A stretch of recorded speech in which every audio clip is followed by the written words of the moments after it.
രാജ്യാന്തര ചലച്ചിത്രമേളയ്ക്ക് അഴകേകുന്നത് താരങ്ങളുടെ സാന്നിധ്യമാണ്. ഇന്നിതാ നമ്മോടൊപ്പം ചേരുന്നത് സുരഭി ലക്ഷ്മിയാണ്. സ്വാഗതം. നമസ്കാരം.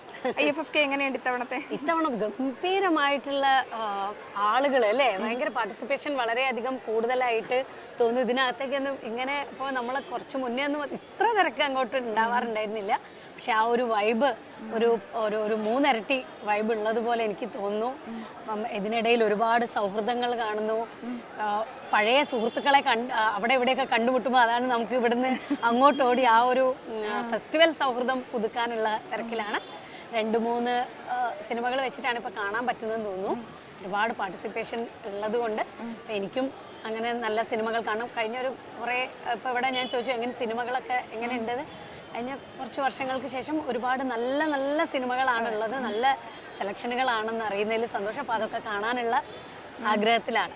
അതെ, സിനിമാ വിശേഷങ്ങളിലേക്ക് എത്തുകയാണെങ്കിൽ കുമാരി പത്മ, കുമാരിയിലെ ഒരു ഗംഭീര കഥാപാത്രം. ആ കഥാപാത്രത്തിലേക്ക് പറ്റി പല ഇന്റർവ്യൂവിലും പറയുന്നത് കേട്ടിട്ടുണ്ട്. ആ ഒരു എക്സ്പീരിയൻസ് അത് നമ്മൾ ഓരോ ഇപ്പം ഇവിടെ പറയേണ്ട ആളെന്നറിയില്ല, ഓരോ ക്യാരക്ടർ ചെയ്യുന്ന സമയത്തും അതിൻ്റെതായിട്ടുള്ള തയ്യാറെടുപ്പുകളോടെ ചെയ്യുന്നു എന്നുള്ളതാണ്. അതിനുള്ളൊരു സ്വാതന്ത്ര്യം നിർമ്മൽ സഹദേവ് അതിൻ്റെ ഡയറക്ടർ. പിന്നെ അങ്ങനെ ഒരു ക്യാരക്ടറൊന്നും അങ്ങനെ എപ്പോഴും ഒന്നും മലയാള സിനിമയിൽ ഉണ്ടാവാത്തതാണ്. അപ്പം നമ്മളത് മാക്സിമം എക്സ്പ്ലോർ ചെയ്യുക എന്നുള്ള രീതിയിൽ ചെയ്തു. IFFKയിൽ ഇത്തവണ മലയാള ചിത്രങ്ങളുടെ, സ്ത്രീ ചിത്രങ്ങളുടെ പ്രാതിനിധ്യം കൂടുതലാണ്. അതുപോലെ തന്നെ കഴിഞ്ഞ ദിവസം നമ്മുടെ ലിജോ ജോസ് പല്ലിശ്ശേരിയുടെ ചിത്രത്തിന്റെ ആദ്യ പ്രദർശനം ഇവിടെ നടന്നിരുന്നു. ഒപ്പം തന്നെ നാളെയാണ് അതിന്റെ അവസാന സ്ക്രീനിങ് നടക്കുന്നത്. വലിയൊരു പങ്കാളിത്തമാണ് കാണുന്നത്. സിനിമ കണ്ടിരുന്നോ? ഇല്ല, ഞാനിത് ഞാൻ എൻ്റെ പാസ് വാങ്ങിച്ചിട്ടേ ഉള്ളൂ.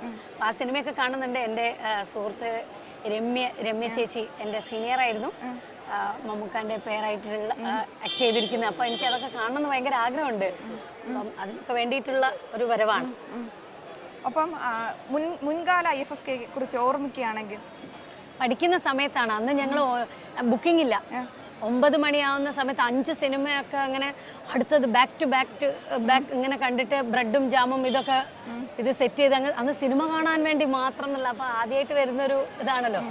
അപ്പോൾ എത്ര സിനിമകൾ കണ്ടു, എന്തൊക്കെ കണ്ടു എന്നൊക്കെ യൂണിവേഴ്സിറ്റിയിൽ പോയിട്ട് നമുക്ക് പറയണം. അപ്പം അതിനു വേണ്ടിയുള്ളൊരു വെമ്പലായിരുന്നു. പിന്നെ നമ്മളത് എൻജോയ് ചെയ്യാൻ തുടങ്ങി, സൗഹൃദങ്ങൾ ആസ്വദിക്കാൻ തുടങ്ങി. അപ്പോൾ അവരെയൊക്കെ ഇപ്പോൾ പല മുഖങ്ങൾ ഇങ്ങനെ പല സ്ഥലങ്ങളിൽ കാണുമ്പം സന്തോഷം.